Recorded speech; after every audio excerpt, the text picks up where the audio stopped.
Hello again, welcome back to the Telltale channel. Today's story is the hilarious tale, the true story of the three little pigs. Be sure to pay close attention to the story and watch it all the way to the end for the quiz and fun facts, and remember to help the channel grow by subscribing for free.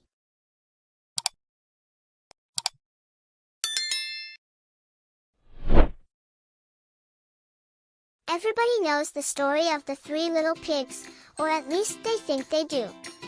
But I'll let you in on a little secret. Nobody knows the real story, because nobody has ever heard my side of the story. I'm the wolf, Alexander T. Wolf, you can call me Al.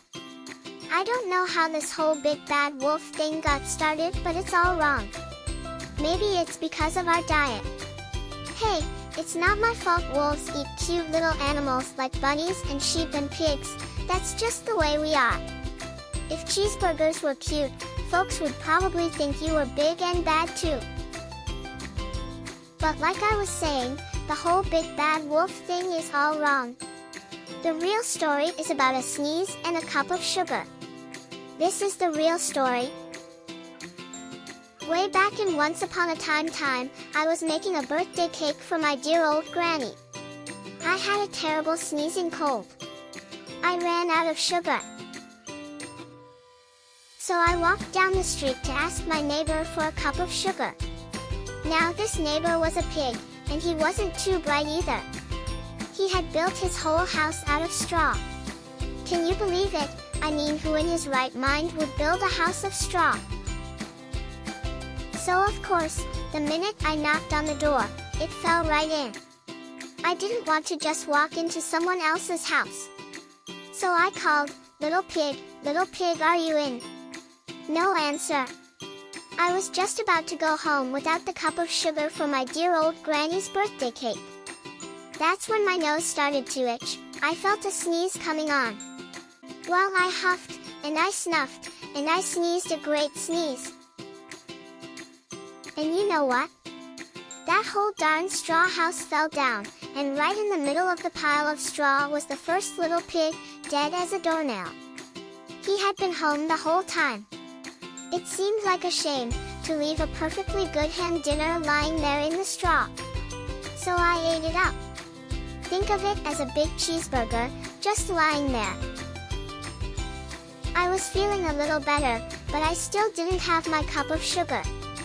So I went to the next neighbor's house. This neighbor was the first little pig's brother. He was a little smarter, but not much. He had built his house of sticks. I rang the bell on the stick house, nobody answered. I called, Mr. Pig, are you in? He yelled back. Go away, wolf, you can't come in, I'm shaving the hairs on my chinny chin. I had just grabbed the doorknob when I felt another sneeze coming on. I huffed, and I snuffed, and I tried to cover my mouth, but I sneezed a great sneeze.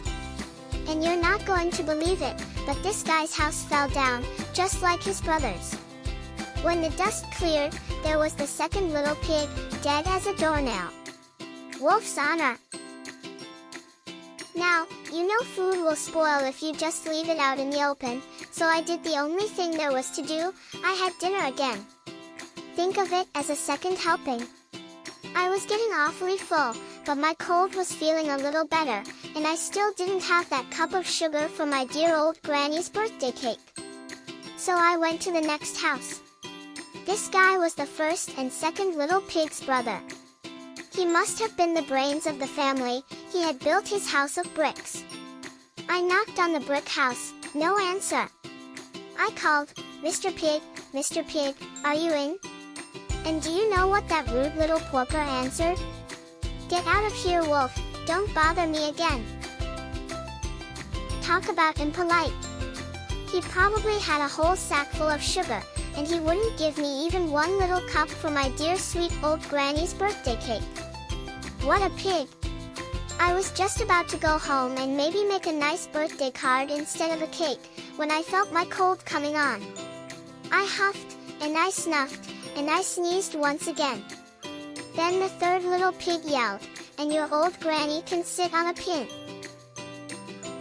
Now, I'm usually a pretty calm fellow, but when somebody talks about my granny like that, I go a little crazy. When the cops drove up, of course I was trying to break down this pig's door. And the whole time I was huffing and puffing and sneezing and making a real scene. The rest, as they say, is history.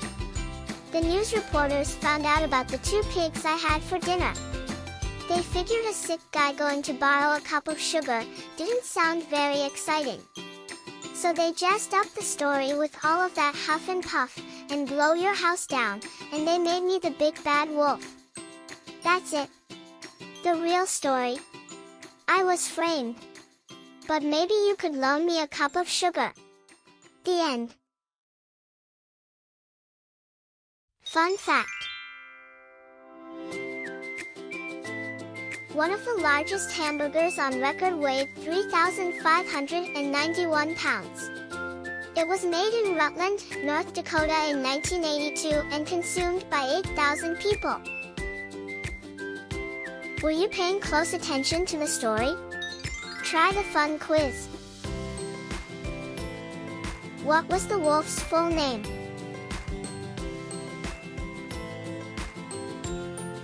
The answer is Alexander T. Wolf. What was the second pig doing when the wolf rang his bell? The answer is shaving. What did the third pig say that the wolf's granny should sit on? The answer is a pin.